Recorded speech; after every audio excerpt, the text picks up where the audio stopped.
Jadi pertanyaan, ketika Rasulullah Muhammad SAW mengaku diangkat ke langit dari diperjalankan dari Masjidil Haram ke Masjidil Aqsa, kemudian diangkat ke langit, yang menyaksikan itu siapa?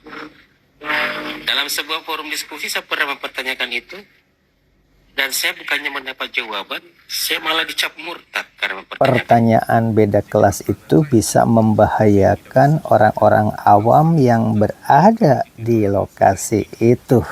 Bagi seorang dai, mungkin saja jawabannya tidak menyenangkan. Karena apa? Karena untuk menyelamatkan umat yang ada di sekitar itu.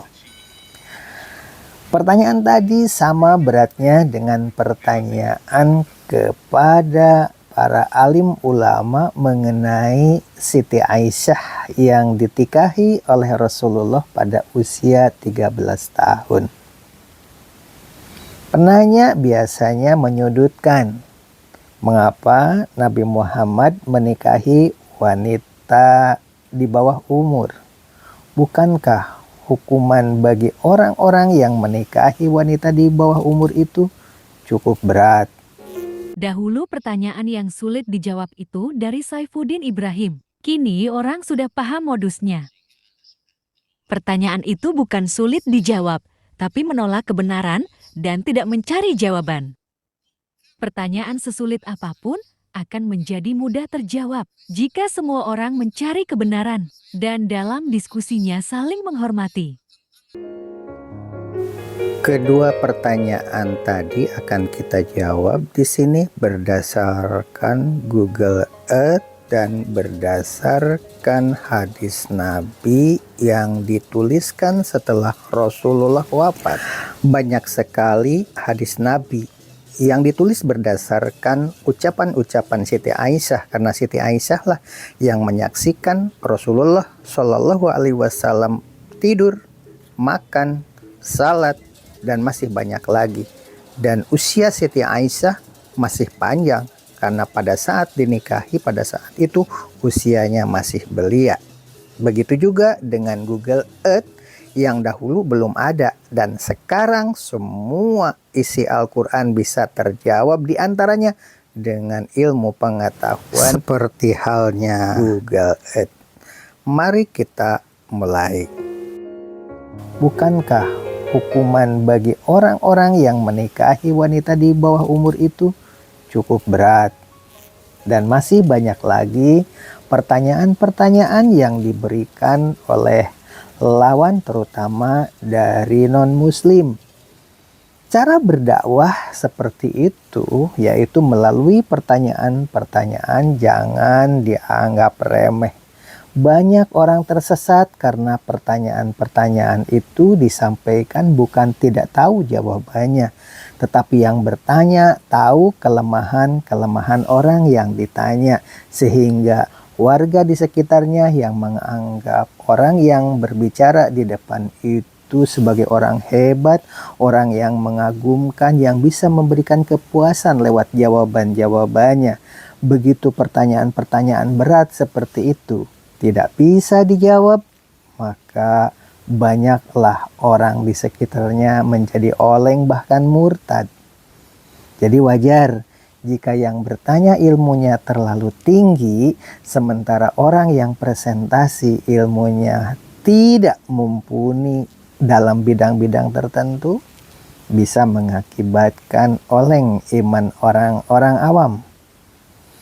Sebagai bahan gambaran untuk hadirin sekalian yang ada di rumah, hati-hati untuk orang-orang yang bertanya nyeleneh seperti itu di depan forum atau di keluarga kita.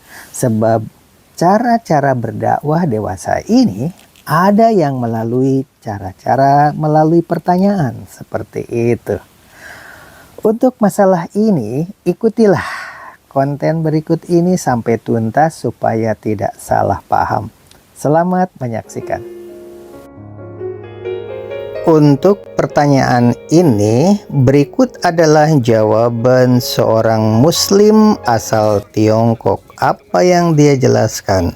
Ternyata apa apa yang ditemukan di dalam Al-Quran sesuai dengan jarak dalam Google Map, berdasarkan Google Earth maksudnya.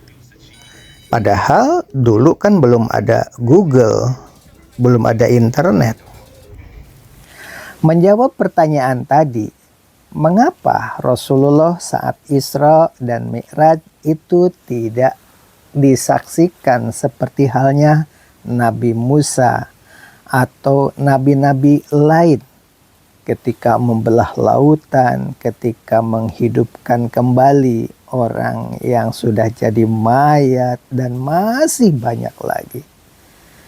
Banyak mujizat Nabi Muhammad yang memang disaksikan oleh umatnya, seperti ketika membelah bulan, ketika mengucurkan air dari jari-jarinya ke dalam kendi untuk bala tentara dan tidak habis-habisnya, padahal ukuran bejana itu kecil, tetapi kenapa ketika dialirkan untuk minuman ke dalam gelas masing-masing kok tidak ada habis-habisnya?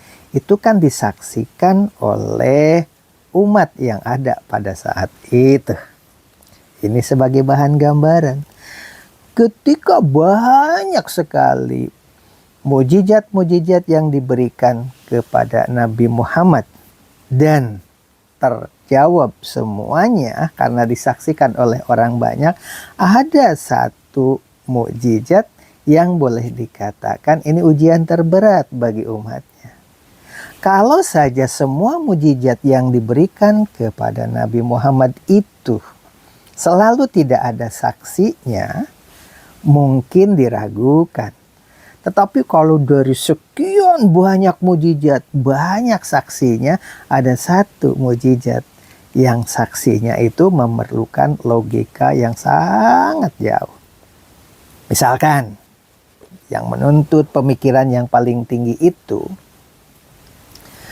mengapa Nabi Muhammad itu tidak mendapat wahyu perjalanan Mi'raj tidak melalui Isra dulu, langsung saja dari Makkah ke Sidratul Muntaha.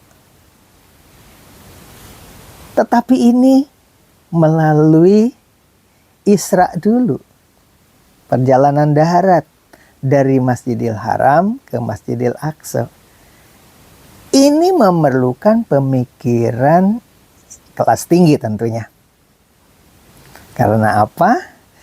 Karena kalau pertanyaan-pertanyaan masyarakat awam di sekitar bertanya tentang perjalanan dari Masjidil Aqsa ke langit, susah mau bertanya tentang apa. Tapi jika perjalanan dari Masjidil Haram ke Masjidil Aqsa, bisa bertanya tentang jarak, bisa bertanya tentang jumlah jendela, jumlah tiang, arah hadap, suasana, penerangan, dan masih banyak lagi pertanyaan-pertanyaan yang bisa diberikan sehingga bisa dijelaskan secara akal duniawi, tidak atas dasar kerohanian. Tetapi pertanyaan duniawi itu mungkin bisa memudahkan mencerna apa yang dikehendaki oleh Allah Subhanahu wa Ta'ala. Dan kali ini yang tidak pernah terjadi di zaman Rasulullah, Muslim Cina dari Tiongkok menemukan bahwa jumlah ayat di surat At-Taubah 28, kemudian surat Al-Isra ayat 17 ayat 1, di jumlah total semuanya yaitu 767.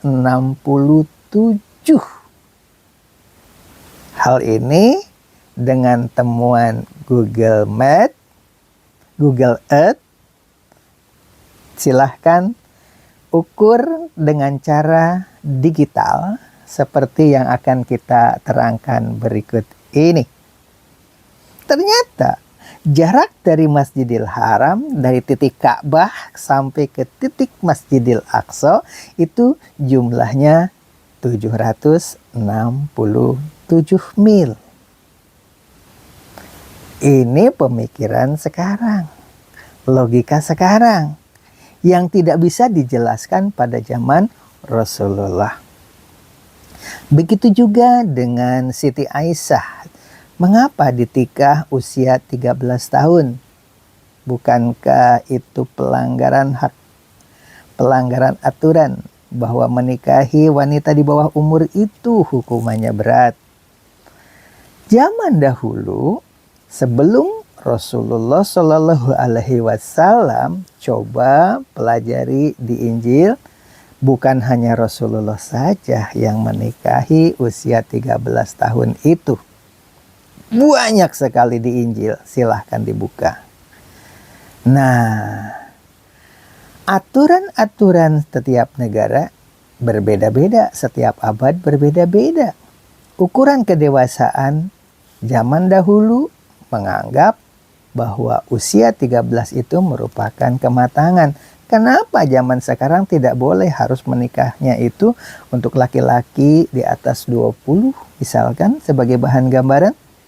Nah, karena apa? Karena perkembangan penduduk dunia terlalu pesat. Jika wanita-wanita menikah di usia muda, Ikutilah sambungannya di episode berikutnya.